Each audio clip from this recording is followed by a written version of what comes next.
He was a widower with 2 beautiful kids. I loved them. I married him. I helped raise them.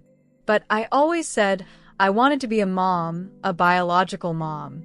Now he says I'm destroying our family just because I still want what I never stopped wanting. But does that make me selfish or just honest? This isn't just a fertility story. It's about grief, identity, sacrifice, and the blurry lines of what it means to be a parent. I'm Eva.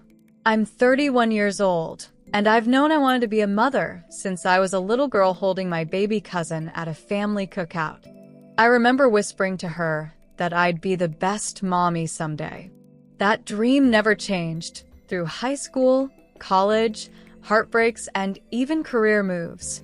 It was always there. So when I met Matt, I was upfront. He was 34, a widower with 2 small children, Ava, who is 5, and Liam, who is barely 3. His wife, Emily, had passed away suddenly in a car accident just a year before. When we met, his grief was still fresh. He didn't talk about her much, but her presence was everywhere. Family photos. Ava's favorite bedtime stories. Liam is calling for Mama in his sleep.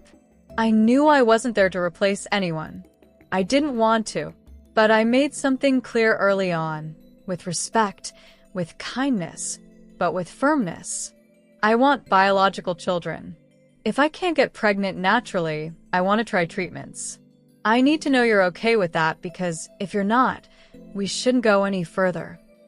He said yes.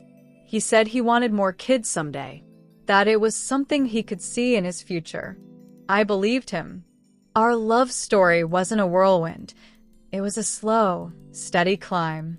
We built something real, one step at a time. Matt was gentle. He was patient. He let me into his world, even the broken pieces. Ava warmed up to me faster than Liam. She started calling me Cece because she couldn't quite say Claire. Liam was cautious.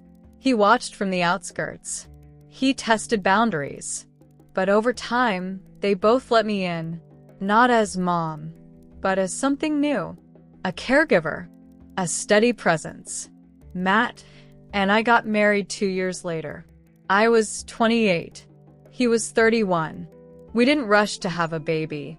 We wanted to find our rhythm as a blended family. But after a year, I stopped birth control. We started trying. Nothing happened.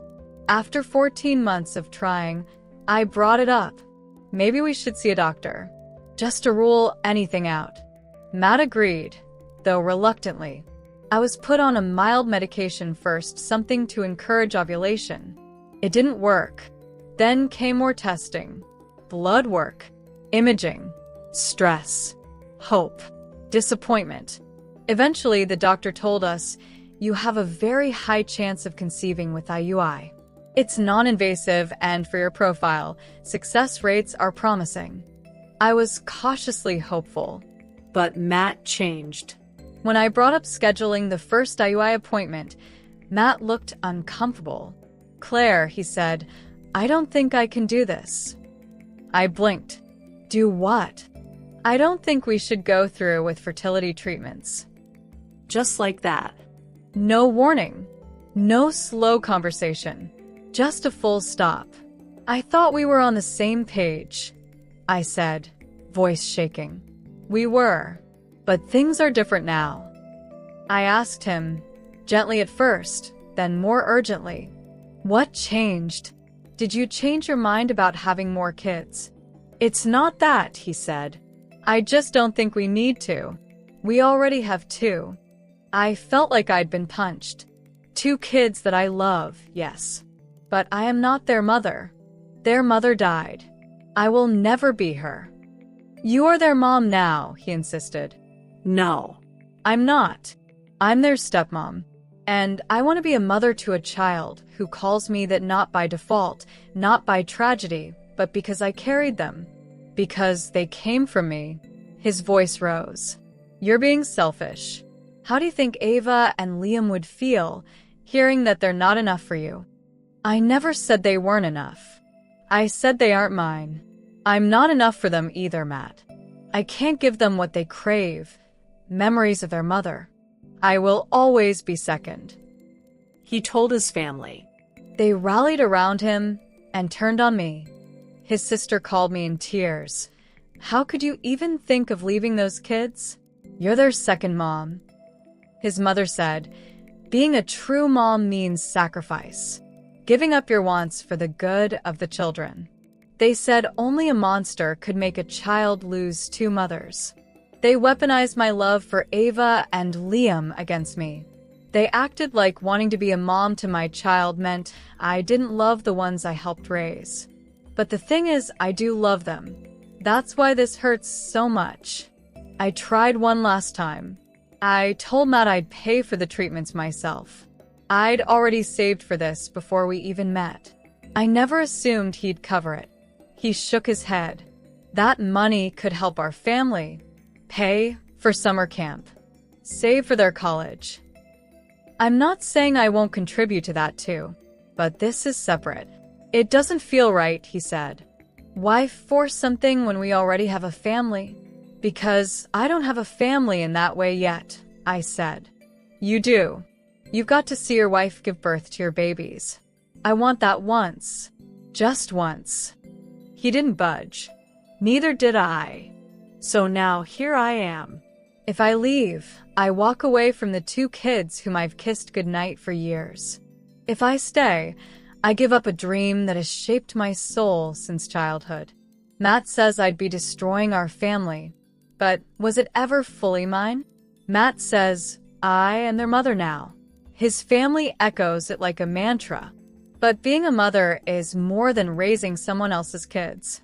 It's the ache in your bones, the heartbeat that sinks to someone you created. It's the connection, biological or not, that feels chosen.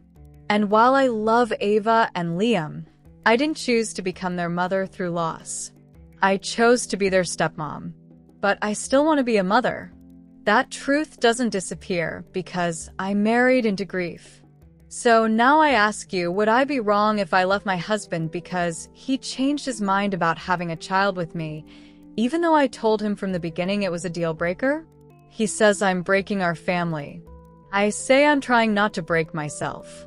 Is wanting one child of my own, after giving so much of myself to his family, truly selfish? Or am I just being honest about what I can and can't sacrifice? I haven't packed my bags yet. I still kiss Ava goodnight. I still brush Liam's hair.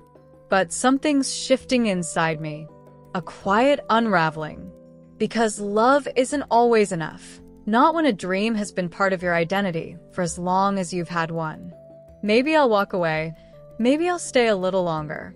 But one thing I know for sure, it's not wrong to want to be someone's first mother, not just their second chance. What would you do if you were in my shoes? Am I being heartless or just human? Was this an unspoken betrayal or an honest boundary that was always there? Drop your verdict in the comments. Would I be wrong if I leave? And more importantly, is wanting something for yourself ever truly selfish in a family? If you love deep, emotional AITA dilemmas that make you question what's right and what's real, subscribe and hit that like button. Your judgment could change everything.